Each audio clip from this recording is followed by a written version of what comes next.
si Balong. Balong! At hindi ako titigil hanggat hindi ko nakukuha ang sandwich ko.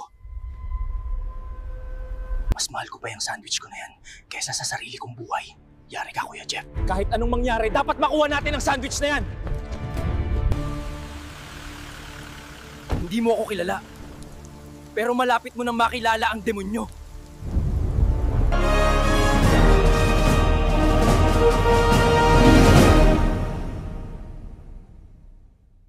Don Robert! Tama na!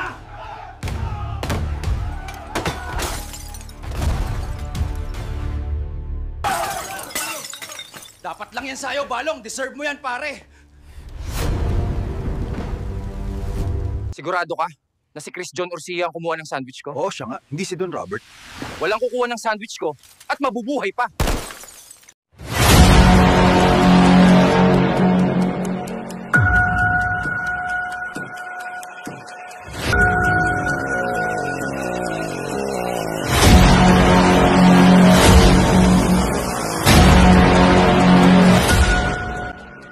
Minsan, isang sandwich lang ang kailangan para mag-iba ang takbo ng buhay mo.